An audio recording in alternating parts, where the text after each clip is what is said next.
स्वागत है आपका अपने चैनल एकलव्य स्नातक पे। और मेरा नाम है सचिन और आज की इस वीडियो में हम पढ़ने वाले हैं बीए प्रोग्राम हिंदी ए, जो आपका एमआईएल सब्जेक्ट होता है। ठीक है, और इसकी जो यूनिट 3 है उसका जो ग आपका टॉपिक है बिहारी। ठीक है, मध्यकालीन कविता के अंदर ही आता है। ये आज हम करने वाले हैं। वीडियो जो है डीयू रेगुलर एसओएल और एनसी वेब सभी बच्चों के लिए बहुत ज़्यादा हेल्पफुल होने वाली है। और आपको बताना चाहूँगा कि अगर आपको कोई डाउट हो और अगर आपकी कोई प्रॉब्लम हो तो आप मुझे इंस्टाग्राम पे फॉलो कर सकते हैं। मेरा यूज़र नेम आपके सामने है। हमें जैसे ही टाइम मिलेगा हम आपका रिप्लाई ज़रूर करेंगे। बात करें अगर सिलेबस की, तो यूनिट 3 में हमने कबीर कर लिया है। भूषण के बारे में मैं जो इनके कवित्त हैं मैंने आपको पढ़ा चुका हूँ। आज की इस वीडियो में हम बिहारी जी के दोहे पढ़ने वाले हैं।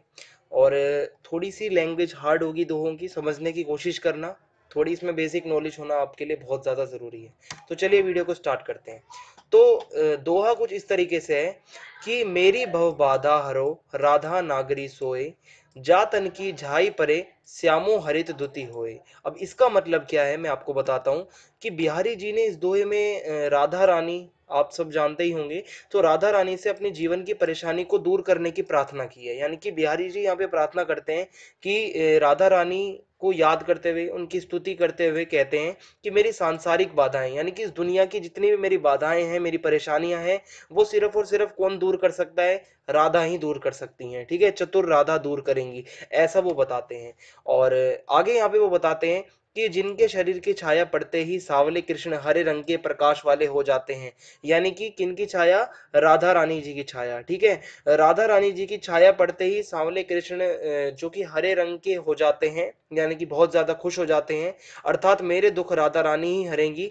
जिनकी झलक से सांवले कृष्ण हरे हो जाते हैं, यानी कि प्रसन्न हो जाते हैं। हरे होने का मतलब है यहाँ पे वो कृष्ण जी जो है राधा रानी की झलक से ही जो है खुश हो जाते हैं। तो इसीलिए यहाँ पे बिहारी जी कहते हैं कि मेरे भी संसार के जितने दुख हैं वो सिर्फ और सिर्फ राधा रानी दूर कर सकती हैं। और इस दोहे से हमें ये सीख भी मिलती है कि ईश्वर पे हमें भरोसा रखना चाहिए, क्योंकि हमारे कष्टों का निवारण ऊपर वाला जरूर करता है। ठीक है, वो जरूर हमारे दुखों का निवारण करता है। तो यही इसमें बताया गया है। आगे देखते हैं, आगे का जो दोहा है उसमें बताया गया है कि फिरी फिरी चित्तु उत ही रह तू, टूटी लाज की लाव, अंग अंग छवि झोर में भयो भोर की नाव। अब इसमें क्या बताया है कि नायक के, ठीक है, नायक के अंग अंग की छवि के झूमर में फंसकर मेरा चित्त भंवर की तरह, यानी कि भंवर में पड़ी हुई नाव बना हुआ है। ठीक है, और फिर कर यानी कि घूम फिर कर उसी ओर, यानी कि नायक की ओर रहता है। ठीक है, यानी कि जो मेरा चित्त है, ठीक है, वो कैसा हो गया है कि भंवर में पड़ी हुई जैसी नाव होती है वैसा बन गया है।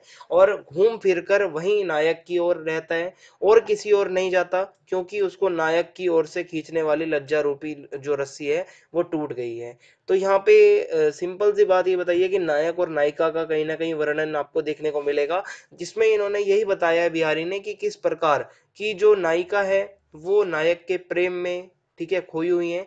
और वो यही बताती हैं कि उनका मन, उनका चित्त हमेशा कहाँ रहता है? सिर्फ और सिर्फ नायक की ओर ही रहता है। आगे के अगर हम दोहे देखें तो उसमें बताया गया है कि जोग जुगति सिखाए सबे मनो महामुनि मैन, चाहत पिए अद्वैतता काननु सेवत नैन। ठीक है, अब इसका मतलब क्या है? मुग्धा नायिका में यौवन प्रवेश पा रहा है, यानी कि नायिका जो है वो पूरी तरीके से मुग्ध हो चुकी है, प्रेम में खो चुकी है। और उनकी जो है मतलब जो नायिका है उनमें जो है यौवन प्रवेश कर रहा है। और सखियां उनको कहती हैं, नायिका को, उनकी जो सहेलियां हैं वो नायिका से कहती हैं कि जिस तरह योगी, ठीक है, जो योग करता है, किसी महामुनि से योग के समस्त विधान सीखकर अपनी साधना के लिए वन में जाता है। देखो, कोई भी योगी होता है तो वो किसी महामुनि से सारे नियम कानून विधान सीखकर अपनी साधना करने जंगल में जाता है, वन में जाता है। और परमात्मा के साथ अभिन्नता प्राप्त करना चाहता है। यानी कि हर योगी ये चाहता है कि मैं महामुनि से योग सीख कर, विधान सीख कर, सारे नियम कानून सीख कर वन में जाकर अपनी साधना तपस्या करूं और परमात्मा से कभी अलग ना हो, ठीक है, और अभिन्नता को प्राप्त करूं। और उसी तरीके से सखियां कहती हैं कि मानो नायिका, यहाँ पे जो नायिका है, नायिका के नेत्र, यानी कि जो नायिका की आंखें हैं वो हमेशा प्रियतम को, यानी कि जो उनके नायिका के प्रिय हैं, यानी कि नायक को हर क्षण आंखों के सामने देखना चाहती हैं। ठीक है, जैसे योगी हमेशा परमात्मा को अपने साथ रखना चाहता है, अभिन्नता को प्राप्त करना चाहता है। उसी प्रकार सखियां कहती हैं कि मानो जो नायिका है उसके नेत्र हमेशा प्रियतम को हर क्षण अपनी आंखों के सामने ही देखना चाहते हैं। आगे देखते हैं अब इसमें क्या है।